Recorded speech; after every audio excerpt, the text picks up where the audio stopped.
Hi. Okay. As we pulled out of the Best Western at 5 in the morning, the sky heaved itself onto the windshield. It sat there, giving the car a hot and suffocating hug. I saw the sign for Interstate 10 sparkle in the distance. West, right? I asked. Lindsay gave me a long, sideways glance. Really? Are you going to ask that every time? Probably, I responded. She took a deep, frustrated breath. Okay, we're going to California, so we're always going to be heading west. And even though I knew that she was correct, I also knew that I would ask her the next time I had to get on the 10 which way we should be going. It was debilitating indecision, and I had been plagued with it ever since finishing our master's program 2 weeks earlier. My mind seemed to get stuck on basic points, and as we drove further and further into the west, my thoughts turned continuously vaguer.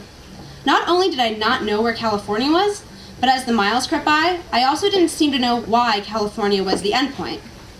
Lindsay, on the other hand, only became smarter. Her speech became sharper and her brain more focused.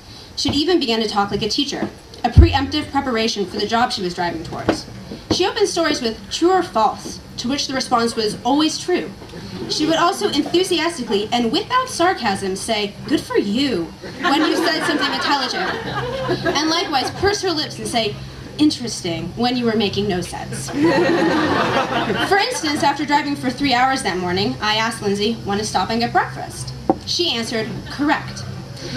As it was, we found a spotty diner about an hour later, the only piece of civilization we had seen in hundreds of interchangeable Texan miles.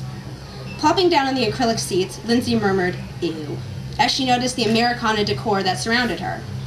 I almost suggested leaving, but at that moment our waitress bounded over to the table. She was huge, her frame seemingly without boundaries, and her hair not unlike that of Ronald McDonald. She wore a similarly terrifying smile. "Hi y'all, what can I do?" I paused, suddenly unsure about what waitresses did. I don't know?"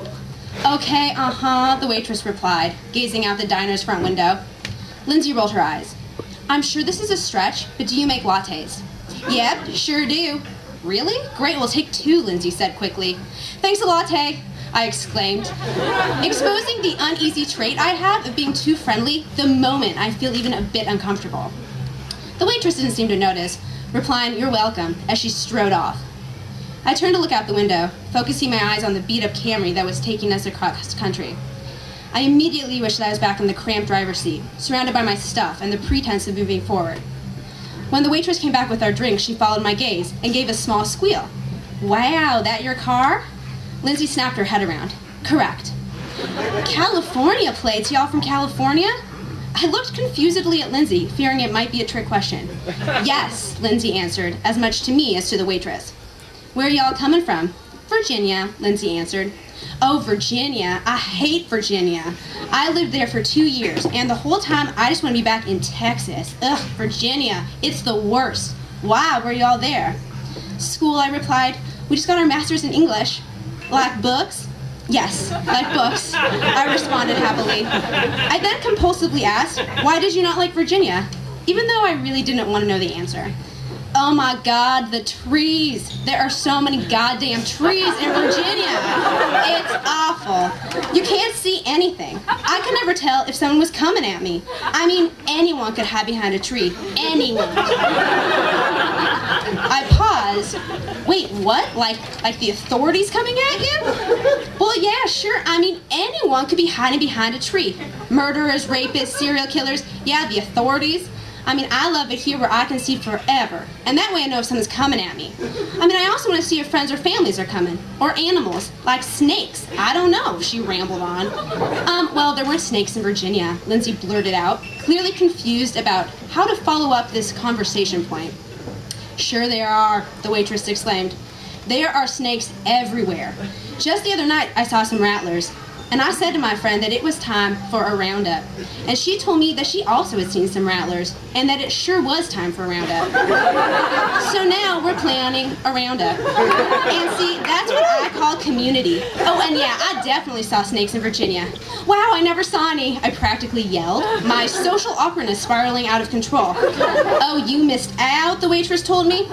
"Okay," Lindsay interrupted, "I'll have French toast." "Me too," I followed up. As the waitress walked away, Lindsay's face contorted into a look that clearly stated, "Oh my God, can you believe what this fucking wacko is saying?" I gave her a shrug, trying to recall if I had ever seen a snake in Virginia. When the waitress returned with our toast, she lolled over our table, again loopily gazing out the window. This time I followed her gaze and saw the Texas expanse. Bright nothingness seared out endlessly. You know what else I hated about Virginia? The recycling. The recycling drove me crazy. Ugh, and I had the nosiest neighbors. They were these jackasses who told me that I needed to recycle more. Like they were looking through my trash, like bums. So I told them, I said, please, I burn my trash in Texas. Wait, what? What do you mean? What do I mean? I mean I put a match under some trash and I light it. Lindsay and I both were speechless. A state we remained in for a long while after the waitress abandoned us with our French toast. Finally, Lindsay whispered, "Can you imagine?" "Yeah," I said, crazy. I glanced over at the waitress. She was chatting with some regulars, laughing like a psycho and patting them on the back. I immediately was struck with a vague sense of envy. I sensed my mind swish, like beer kissing the rim of a glass. I told Lindsay the food wasn't agreeing with me and that we needed to get back on the road.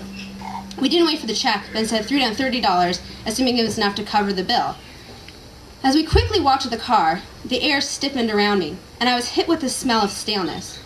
I began frantically to dig through my purse for the car keys, but froze at the sound of a tinny bell. I turned my head to see the waitress coming at me. "Hey y'all, I just thought that since y'all like books so much, you should read what I'm reading." "Uh-oh," Lindsay whispered, right as I over-enthusiastically asked, "What book?"